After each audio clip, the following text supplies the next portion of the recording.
If you're spending more than 4 hours per day in front of your laptop, consider that AI could probably be doing half that work. But the problem is, most YouTube videos are going to tell you all the sensationalist stuff and they're not going to actually tell you what to do, but not this one. If you're watching this, you probably know you should be using AI more. The gap is in knowing where to even start and how to build it into your business without making mistakes. I'm going to show you what to do today, including how to think about AI tools in your work and how to build a business culture where AI is the default, not the exception. And stick around until the end because I'm sharing the 3 things that matter the most right now when AI can do most things that all founders and their teams can.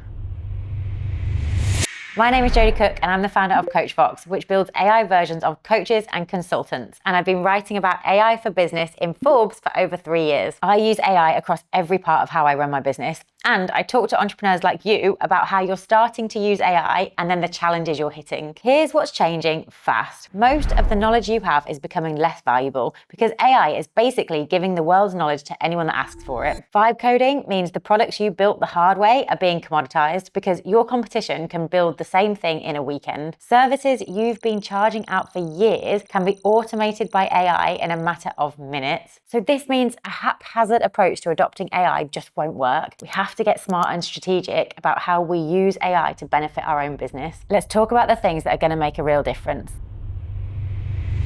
Everything in your business comes from your mission and your dream customer. If they are not clear, AI is going to mess up your entire business. So your mission is the reason your business exists. Your dream customer is the specific person you serve. You need to define both of these really clearly. You have no idea what's going to happen in the future, and none of us do. AI is going to mean your business is going to be a completely different one in 1 year, 3 years, 5 years. But if you know your mission, if you know who you're serving, you can basically assemble the tools, assemble the processes, the products and the services to help them. So you're basically using AI to build almost anything around your mission and around your dream customer. So that's your content, your systems, your client communications, your onboarding, your delivery. Get this clarity at the top and it makes every AI output better. But if you're vague at the top, you'll get so confused because you're like, who am I serving? What am I doing? Why am I doing it? So every single AI output is completely useless. So for me, everything I do is to help coaches and consultants use AI. Maybe for you, everything you do is to help corporate level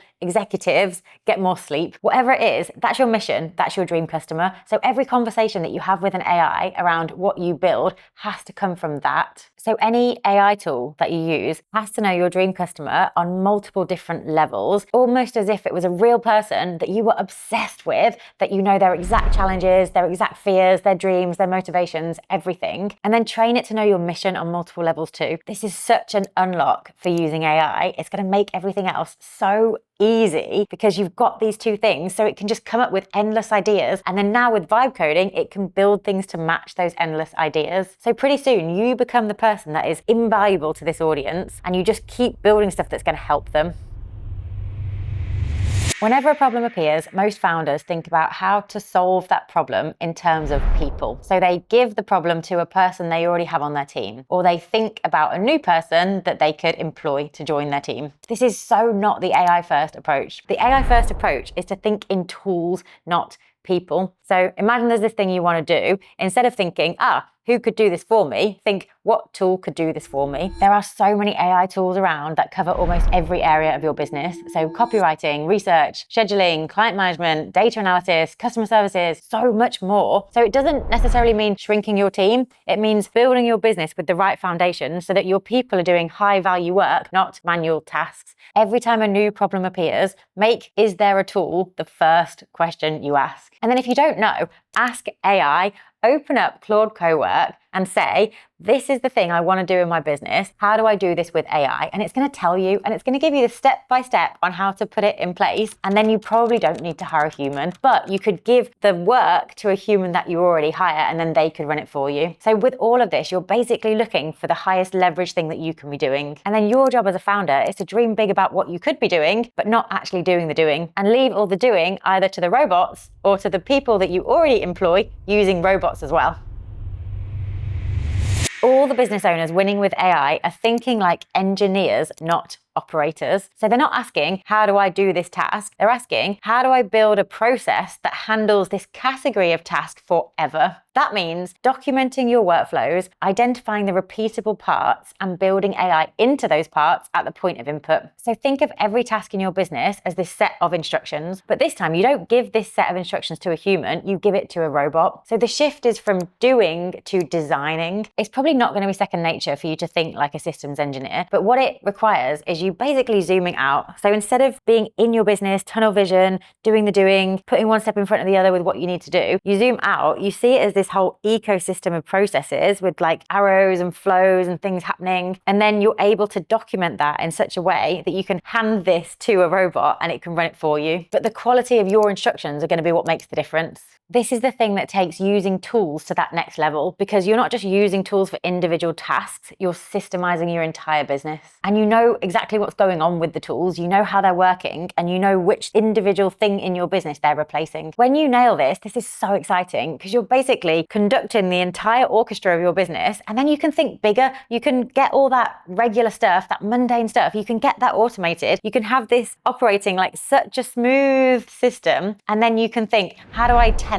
this? Like, how do I 10x my business with exactly the same number of people? Or just, how do I dream bigger about how I solve this mission for my specific set of customers? Now you've got the basics. Like, this has never before been possible to this extent. And once you're a systems engineer, you can be the systems engineer of anything. You don't have to be limited to your current business. You could design systems that honestly change the world. I've caught myself doing this so many times. There'll be something that I'm just doing the way I've always done it. And then I'm like, oh my God, this could be AI. I can't believe I didn't ask ChatGPT first. I can't believe I didn't run this through Claude Cowork first. Like, what am I doing wasting my time? What year is this? The more you have the awareness over when you're doing something that could be AI, the more you'll just get this sense for when other people are doing it. And the more that you can just say to your team member, hey, there's an easier way of doing this. And they'll be so grateful to you for reminding them, because now they can use AI and they can do the thing easier too. So you're basically raising the standard of how you work, but make this part of how you operate. So once being AI first is part of the culture, it just becomes easy because everyone just does it. When one person finds a better way, it gets shared. When someone defaults to the old way, it gets flagged. And the point isn't that you're all going to delegate all your work to AI and then just do nothing. The point is that you're going to delegate your work that can be done with AI to AI, and then you're just so much more productive because you can add more stuff in there. The other day, Joanna in my team said to me, so I'm giving all this stuff to AI, I'm putting all these processes in place. What do I do with all the space? And I was like, Joanna, magic. We don't know yet. Like, you have no idea what's going to come through the door, but once you clear the space, you can think bigger because now you've got the time to. Most of us are so overscheduled with meetings, tasks, stuff to do. We're so busy. We don't even have the time to think about what could 10x our business, but now we can. And this is what I've noticed from studying and interviewing all of these entrepreneurs. The fastest moving businesses have teams that hold each other to the AI first standard. So now you've made it to the part that actually accelerates everything.